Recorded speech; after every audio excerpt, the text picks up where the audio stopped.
অনেকেই আগামী নির্বাচন নিয়ে কিছু কিছু দলের রহস্যজনক ভূমিকাকে নিয়ে প্রশ্ন তুলেছেন। আমি এগুলোকে রাজনৈতিক প্রক্রিয়া হিসেবে স্বাভাবিক কর্ম বলে মনে করি।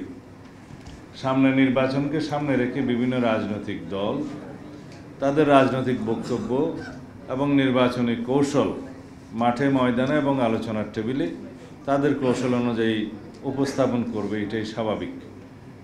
আজকে বাংলাদেশ জামায়াত ইসলামের নেতৃত্বে কয়েকটি দল বিভিন্ন ইস্যুতে পিআর এবং সনদ বাস্তবায়ন, জুলাই সনদ বাস্তবায়ন সহ কয়েকটি ইস্যুতে আন্দোলনের কর্মসূচি ঘোষণা করেছে, জনসংযোগ করছে, গণমিছিল করবে।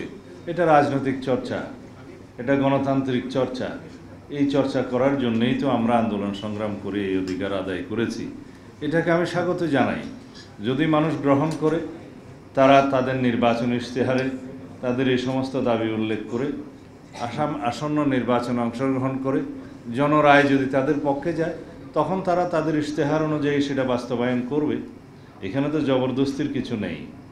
আমরা আমাদের 31 দফা বাস্তবায়নের জন্য জনগণের ঘরে ঘরে, আমরা বাংলাদেশের ঘরে ঘরে আমাদের সেই সংস্কার প্রস্তাব প্রেরণ করেছি। আজকে এই 31 দফা বাংলাদেশের রাজনৈতিক অঙ্গনে একটি রাজনীতির মহাকাব্যে পরিণত হয়েছে। আমরা এটাও ঘোষণা করেছি যে বাংলাদেশ সংস্কারের মধ্য দিয়ে গিয়েছে, সেটা বিএনপির হাত ধরে গিয়েছে। গণতান্ত্রিক সংস্কার হয়েছে, সাংবিধানিক সংস্কার হয়েছে, উন্নয়নমুখী সংস্কার হয়েছে, নারীদের অংশগ্রহণের বিভিন্ন ক্ষেত্রে নারীর ক্ষমতায়নের জন্য যে সংস্কার হয়েছে, এসব কিছুই বিএনপির রাজনৈতিক সংস্কারের ইতিহাস, সরকারের সময় গণতান্ত্রিক সংস্কারের ইতিহাস, সাংবিধানিক সংস্কারের ইতিহাস, বহুদলীয় রাজনীতি প্রবর্তনের ইতিহাস। সুতরাং এই সংস্কারগুলো চলমান প্রক্রিয়া। সংস্কার শুরু হয়, সংস্কার কখনো শেষ হয় না, এবং সংস্কার ততদিন চলবে যতদিন মানব সভ্যতা বিরাজ করবে, যতদিন বাংলাদেশের স্বাধীনতা সার্বভৌমত্ব থাকবে, যতদিন বাংলাদেশের ইতিহাস ঐতিহ্য জনগণ থাকবে।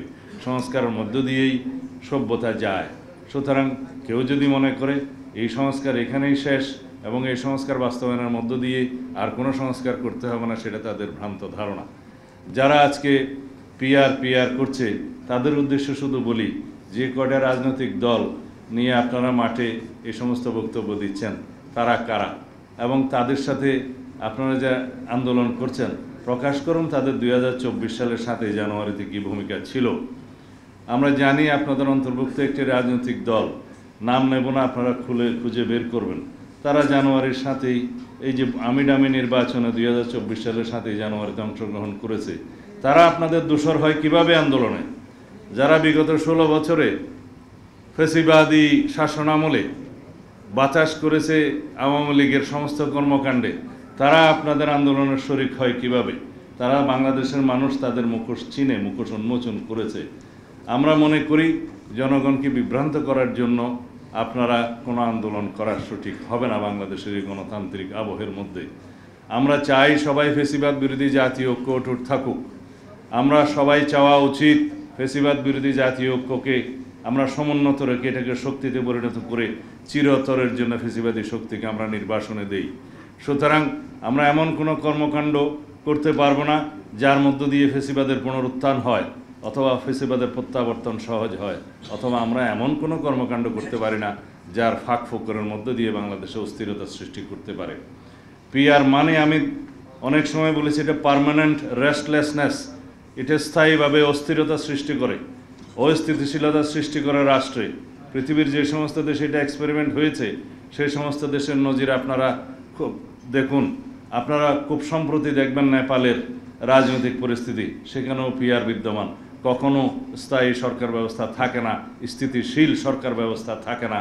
2 মাস, 6 মাস, 5 মাস, 1 বছর পরে সেই সমস্ত জায়গায় খালি প্রধানমন্ত্রী চেঞ্জ হয়, সরকার চেঞ্জ হয়, কোনো জনপ্রত্যাশা বাস্তবায়ন করা সম্ভব হয় না, কোনো দলের রাজনৈতিক অঙ্গীকার বাস্তবায়ন সম্ভব হয় না, জনগণের কল্যাণে কোনো কিছুই বাস্তবায়ন করা সম্ভব হয় না। একটা অস্থিতিশীল অস্থির পরিবেশের মধ্য দিয়ে বাংলাদেশকে আমরা যেতে দিতে চাই না, যেখানে সিম্পল মেজরিটি অথবা মেজরিটির ভিত্তিতে কোনো দল এবং জোট সরকার গঠন করতে পারে না, সেই রকম একটা ব্যবস্থাকে আমরা আহ্বান জানাতে পারি না। যে দেশের মানুষ সর্বশেষ জরিপ অনুযায়ী 56% মানুষ পিআর পদ্ধতি কি তাই বুঝে না সেই জায়গায় 70% লোক নাকি পিআর চায়, সেই পরিসংখ্যান তো আমরা মানতে পারি না। এরকম বিভ্রান্তকর তথ্য দিয়ে বাংলাদেশের মানুষকে ভুল বোঝানো বা বিভ্রান্তি সৃষ্টি করা অনুচিত হবে। যে সমস্ত রাজনৈতিক দল নিজস্ব রাজনৈতিক স্বার্থে জাতীয় স্বার্থকে জলাঞ্জলি দিচ্ছে, দেশের স্বার্থকে, জনগণের স্বার্থকে জলাঞ্জলি দিচ্ছে হীন রাজনৈতিক উদ্দেশ্যে, তাদেরকে বলবো আপনারা বাংলাদেশের জনগণের স্বার্থে সঠিক রাস্তায় ফেরত আসুন, জনগণকে বিভ্রান্ত করবেন না। আপনারা কি জানেন এই পিআর পদ্ধতিতে কোনো স্বতন্ত্র প্রার্থীর কোনো জায়গা আছে? আপনারা যে কেউ যদি কোনো নির্বাচনী এলাকার মধ্যে কেউ একজন স্বতন্ত্র প্রার্থী হিসেবে দাঁড়াতে চান, তার জন্য এই পিআর পদ্ধতিতে তো কোনো খানা নাই। তারা কি নির্বাচনে অংশগ্রহণ করার জন্য সাংবিধানিক অধিকার রাখে না?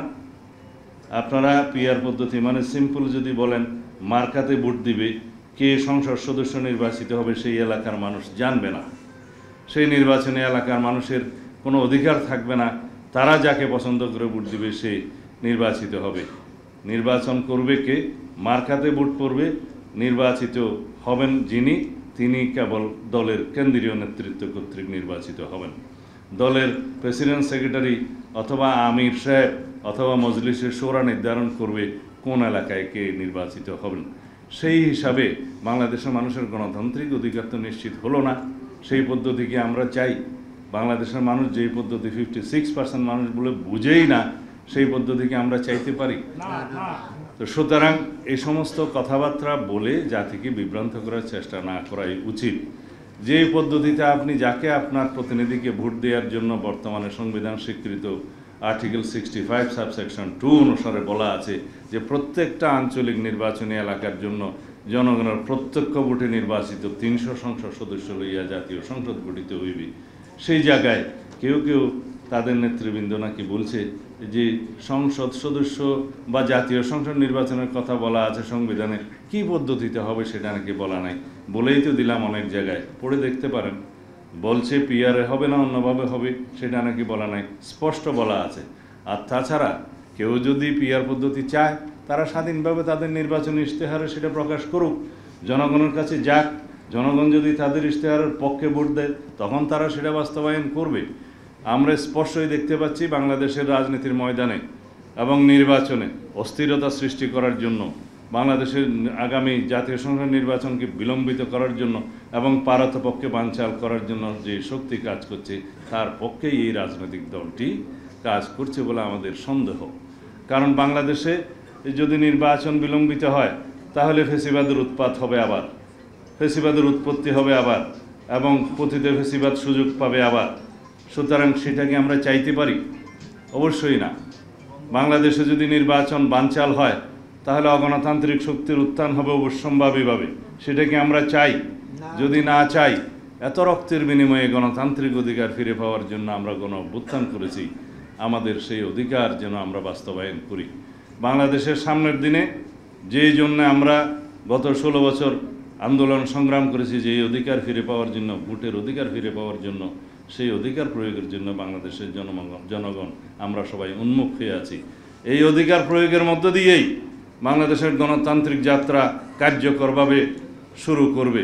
এই অধিকার বাস্তবায়নের মধ্য দিয়েই, এই ভোটাধিকার প্রয়োগের মধ্য দিয়েই বাংলাদেশের জনগণ স্বাধীনভাবে আগামীতে একটি রাজনৈতিক সরকারকে ক্ষমতায়ন করবে। যারাই পার্লামেন্টে যাবে তাদের দায়বদ্ধতা থাকবে, এবং আগামী দিনে যে সমস্ত সংস্কার কর্মসূচিতে আমরা বাস্তবায়নের জন্য জাতীয় ঐক্যমত্য কমিশনে একমত হচ্ছি, সেগুলো বাস্তবায়নের জন্য তারা দায়বদ্ধ থাকবে, প্রতিশ্রুতিবদ্ধ থাকবে। এখন কথা উঠছে যে এই সনদ বাস্তবায়নের ভিত্তিতেই নাকি আগামী নির্বাচন অনুষ্ঠিত হতে হবে। অবশ্যই যে সমস্ত প্রতিশ্রুতিসমূহ জাতীয় ঐক্যমত্য কমিশনের মাধ্যমে সবাই মিলে ঐক্যমত্য হয়েছে, সেগুলো বাস্তবায়িত হয়েই যাচ্ছে।